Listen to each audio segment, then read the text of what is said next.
been asked lately is, especially in California, is what happens if Proposition 10 passes? This is the proposition that's affectionately known as rent control. So I thought I would take some time, do some reading and digging, and sort of give you my thoughts on it.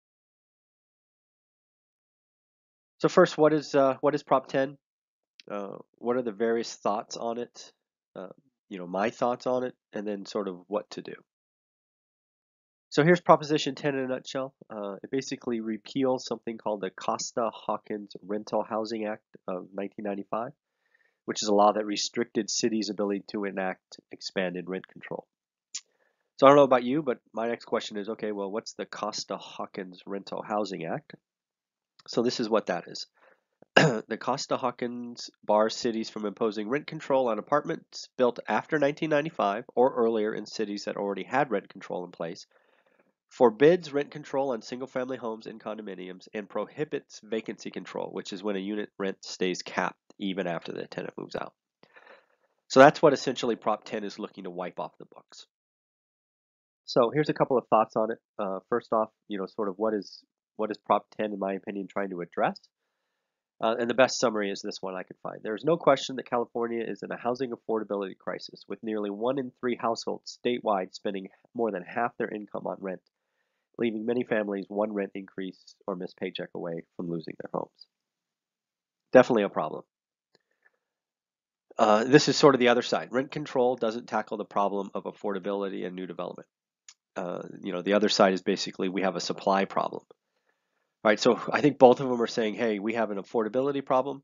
I don't think there's any question. I think the real root of this is we have a supply problem. Right, we have more demand than supply. Based on some of the things I've read, we're well over 1,000,005 units away from sort of satisfying existing demand, let alone expected demand. So definitely understand that we have a supply problem. So my thoughts on this is, first and foremost, I'm going to act like Proposition 10 is already passed. Why do I think that? I think it's pretty simple.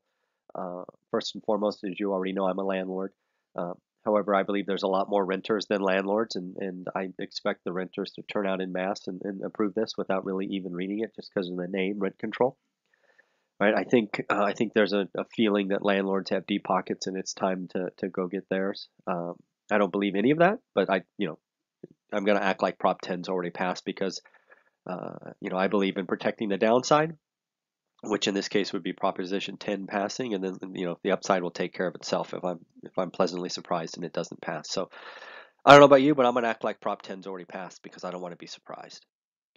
I truly believe, way back, got this from college years, that anytime you sort of interfere with the free market or capitalism by outside forces, typically the government, there's always unintended consequences. And it's the unintended consequences that both offer opportunity and unfortunately surprises. And most of the time, that in my sort of research, the unintended consequences hurt the people that the act is trying to help. And what I mean by that is I don't see the supply problem being fixed, right? If both the pros and cons of Prop 10 agree there's a supply problem, I don't understand how fixing the return of a developer or landlord or builder or whoever makes supply better. In fact, all I can see is supply stopping, right? I could see new development, right? Because you don't have to build in California, right? Builders can go to other states and can do other things. So if we want to force builders out of California, this is probably a pretty good way to do that. So I think we're going to make the supply problem worse, not better. Also, I see a lot of mom and pop landlords, which I include myself in. Right, we're not some big outside firm or anything like that. I see a lot of mom and pop landlords who probably owned for decades or so, probably haven't even raised rents, right? They're just like, all right, it pays for itself. I'm putting away cash flow. I see them selling, and I see them selling in mass,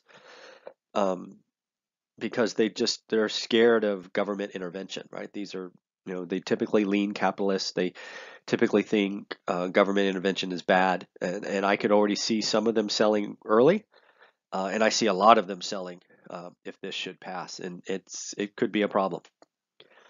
I think tenants are going to be in worse shape, frankly. Maybe not right away, but as years go by and supply isn't built and we take more off the table and more mom and pop landlords hang it up, the worse it's going to get. I also think landlords in California may just go, you know what? That's enough. Don't need to be a landlord in California. I'll go to Nevada, I'll go to Arizona, I'll go to Texas, I'll go to Tennessee, I'll go somewhere else. Because that's the beauty of being a landlord, right? You're a capitalist, you're looking for return on your money, and you don't have to invest in California.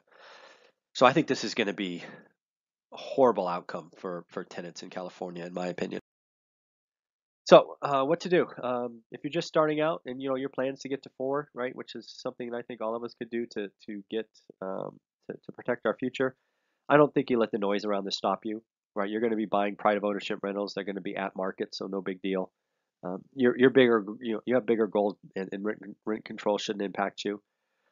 Just buy pride of ownership, because they're already going to be leased at market, so it doesn't really matter. Right? I don't think I would be buying a bunch of ugly properties right now because you just don't know what's going to happen. But if you're buying a property that's already leased at market, good for you. You're protected. I think affordable housing is the root of the problem, and I don't mind being part of the solution, right? So taking slub lower and Class D properties, turning them into Class Bs, and renting them at market. And I still feel good about that. It still feels like the right thing to do. And I don't mind being part of the solution because I do think that we have a supply problem. So if I can do my part to help that, all the better. I think I'm going to be a pretty aggressive buyer, frankly. I think there's a bunch of frustrated landlords that are going to be unloading their portfolio, and I'm going to try to buy a couple of portfolios. Right, I'm going to throw it out there now. I'm not talking onesie twosies. I'm going to try to buy dozens of units from different sellers, if I can. So, I don't think rent control is going to turn me off from being an aggressive buyer. I'm going to be cheaper. Don't get me wrong, but I think there's always opportunity in chaos. And again, this is sort of it. When the market changes, there's always opportunity, right? So when something outside forces comes and it changes the market, take a breath, take a beat, and try to figure out how you can let the chaos benefit you. So in the end, that's my thoughts on Prop 10. I'm going to act like it's already passed. It's a horrible idea, in my opinion. Um, I think if we agree there's a supply problem, you don't fix a supply problem by capping returns. I think that's silly. If you want to increase supply, then increase supply, right? Reduce the regulations around building permits and reduce the cost of, or somebody told me it takes 80 grand in the permitting process, right? Why don't you cut that to 8 grand and see what happens? So, um, I think it's misguided. I think it's going to hurt tenants, and I think it's a horrible idea. But I also think it's going to pass. So, it's going to be interesting.